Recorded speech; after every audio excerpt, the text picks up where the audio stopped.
maanta rabaa inaan idinla wadaago arrin muhiim ah oo khusaysa doorashooyinka Puntland dhici doona sanadkan soo haya 2019 arrintaas oo degdeg ah oo aan dib loo dhigan karayn waxaan ku qasbanahay marka inaan wax badan oo aan hayno aan idinla wadaagno intii aan la gaarin doorashada hadalkaygu wuxuu noqon doonaa laba qaybood marka ugu horeysa waxaan rabaa hadalku wuxuu ku wajahnaan doonaa dadka degan Puntland marka labaadna hadalkaygu wuxuu ku wajahayaa Soomaalida kale oo doorashadaasi Puntland ay khusayso iyaguna doorashada Puntland ka dhici doonta sanadkan soo haya 2019 waxay noqon doontaa doorasho masiiri ah oo kama dambaysa waxaa qasab ah oo lagama maarmaan ah inay doorashadaasi ay u dhacdo si xaq ah oo cadaalad ah iyo inuusan musuqmaasuq uusan dhicin waxaa hadda waddanka yimid dad ka mida murashaxiinta oo gobollada qaarkood soo maray midda koowaad oo aan raba inaan idiin sheego waxay tahay inay jiraan weli murashaxiin kale oo harsan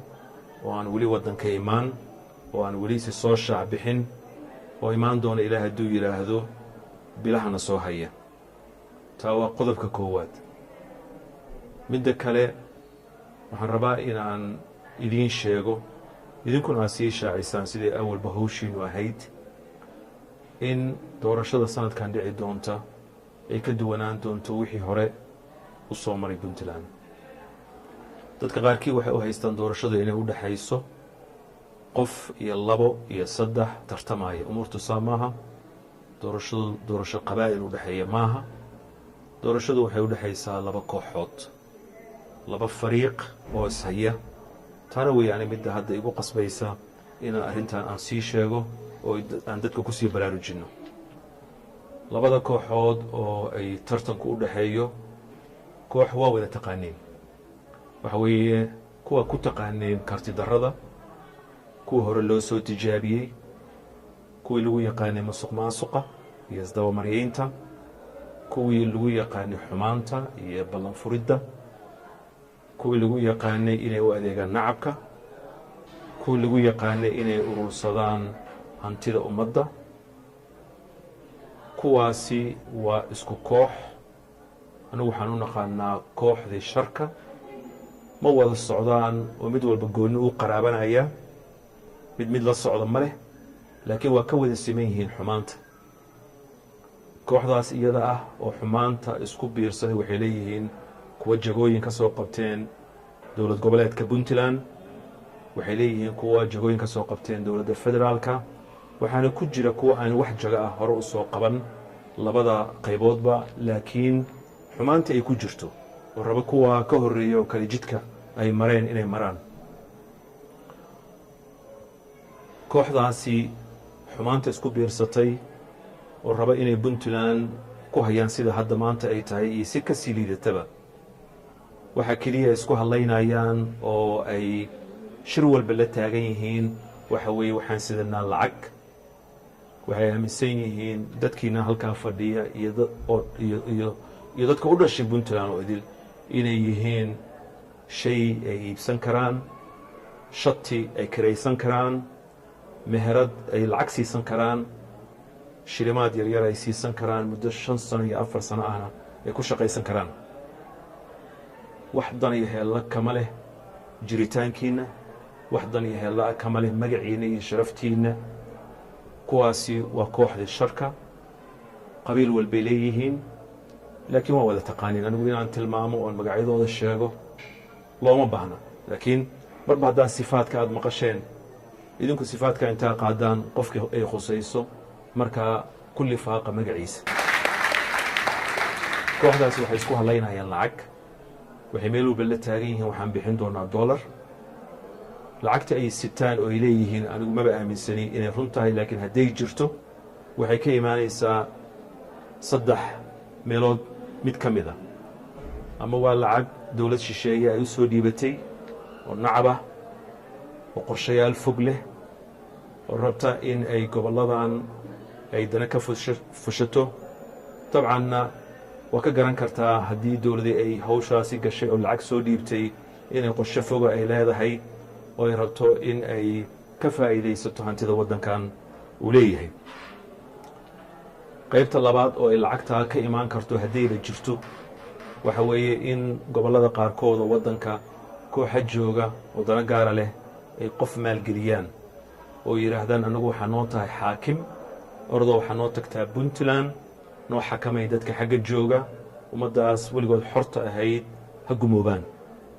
tan waa meesha labaad ee lacagta ka imaan karto meesha saddexaad oo lacag ka imaan karto waxa weeye lacagta ay ku faanayaan ay ka imaan karto waxa weeye iyadoo qofku uu yidhaahdo anigu lacagtaydaan doorashada ku galayaa waxayna ila tahay qof naga midoo caqli leh oo qiraaya oo ogol ma jiro qof lacag uu shaqaystay xalaalah in si fudud uu u sayriyo u firdhiyo ma dhacdo taas adduunka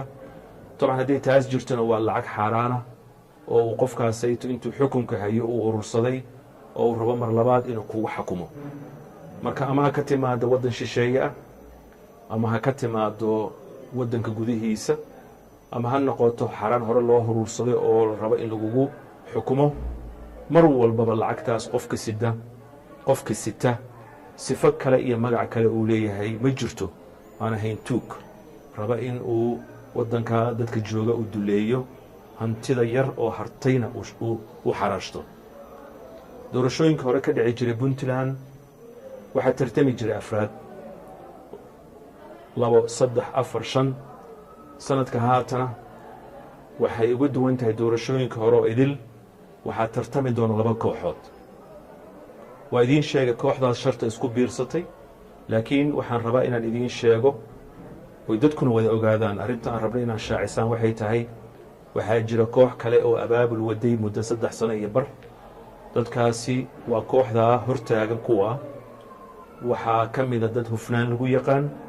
waxaa ka mid ah dad sumcaddoodu ay sarrayso waxay leeyihiin dad maalqabeena iyo kuwa shaqaale ah waxay ka wada siman yihiin inay rabaan inay puntland badbaadiyaan dadkaasi waxaa ka go'an in wax walba hadday dhacaan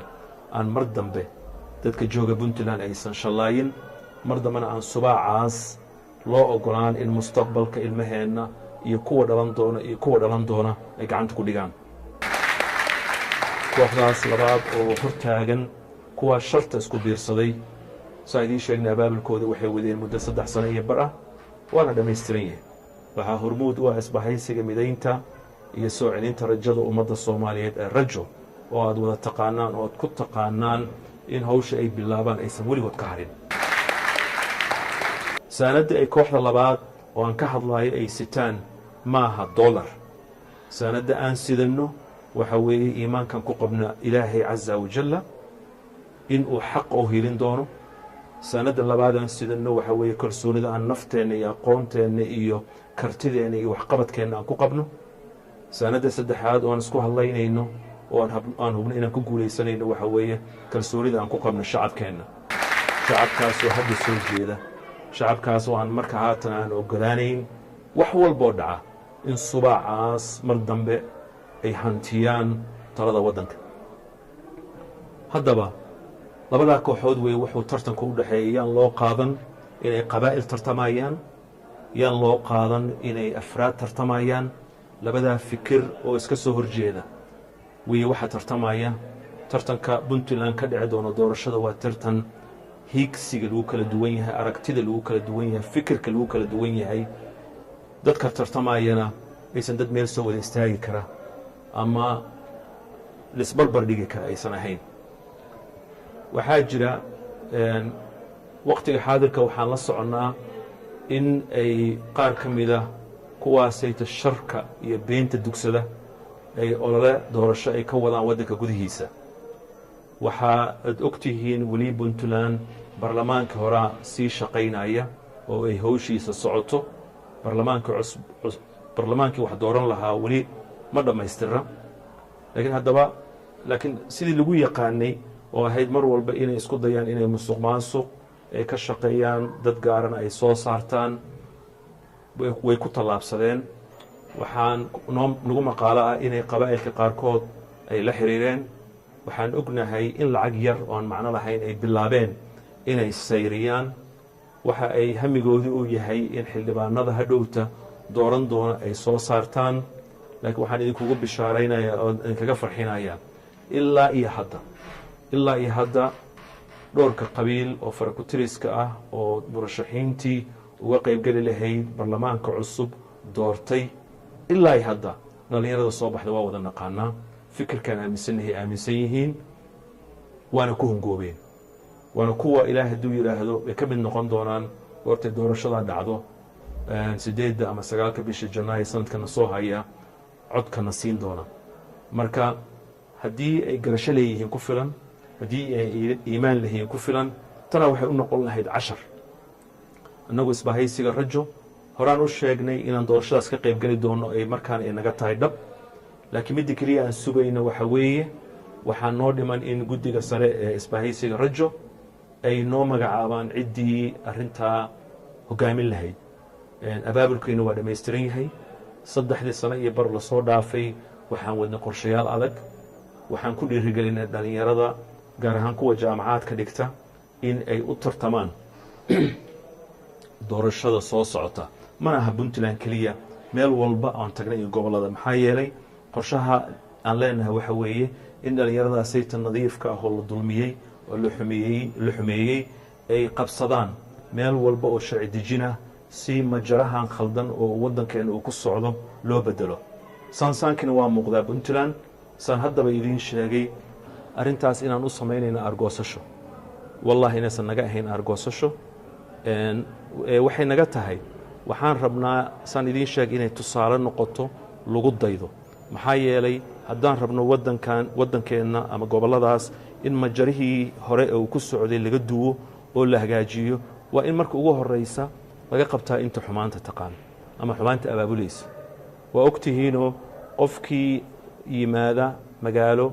ay dad muslimah oo mu'minah oo nabadah ay ku nool yihiin oo kula wareega qofkaasayta inuu ummaddaasayta uu xumaanta baro oo musuqmaasuq uu baro oo tuugnimada uu baro oo dhaqankooda uu duwo oo meel kale uu geeyo ama u soo dhoofo oo u soo qalab qaato oo ummaddaas ugu yimaado inuu dhididkooda ay shaqaystaan uu gurto oo uu fakhri ku hayo ama ku soo hogaamiyey waddamo shisheeye ah sida hantidooda iyo kaydkooda iyo waxa ay ubadkiisa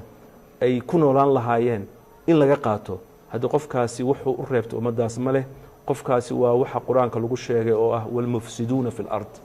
waa walmufsiduuna fi lard mufsiduuna fi lardina qur-aanka wuxuu ka qabo waa wada ogtihiin annagu maba ku qaadayna sharcigaas ee waxa weeye waxaan ku xiri doonaa xabsiga magaalada garoowe say cashar iyo tusaale u noqdaan marka waxba yaysan cabsi idin gelin arrintan soo diyaar garooba dembiilahaasna hore u soo qaata doorashadana ka soo qaybgala arkana inaad guulaysan kartaan iyo in kale midda ugu dambaysa oo aan hadalkayga aan kusoo gabagabaynayo waxay tahay waxaan rabaa inaan dadka kale oo Soomaaliyeed oo aan joogin Puntland oo la dhageysan doona ay arrintan ay dhagaha u furaan doorashada Puntland ka dhici doonta sanadka 2019 Puntland kaliya ma khusayso Puntland kaliya ma khusayso waxay khusaysaa Soomaaliya oo idil sababtan saa u leeyahayna waxa weeye waa wada ogtihiin Puntland gobol ahaan markii la fiiriyo maamul goboleedyada jira waa ugu baaxad weyn yahay marka la eego gobolada 7 ah ee Puntland ka kooban tahay oo ah Sool iyo Sanaag iyo Cayn iyo Bari iyo Karkaar iyo Nugaal iyo Mudug inta badan Mudug Puntland waa ugu fac weyn tahay ama waa ugu daaweyn tahay gobolada maamulada jira xagga dhaqaalaha markii la aado Puntland waa ugu dhaqaale badan tahay ama waa ka dhaqaale badan tahay gobolada maamuladaas kale oo dhan oo la isu geeyay Puntland nabadgelyada iyo xasiloonida ka jirta waa ka fiican tahay maamulada kale waxa ka jira saa awgeed qorshaha isbahaysiga rajo ay leeyihiin waxa weeye in wax walba oo wadanka ah mar la soo xareeyo wax walba oo wadanka ah inay mar soo xirooto Puntland waxa weeye hadafkeena ugu horeeya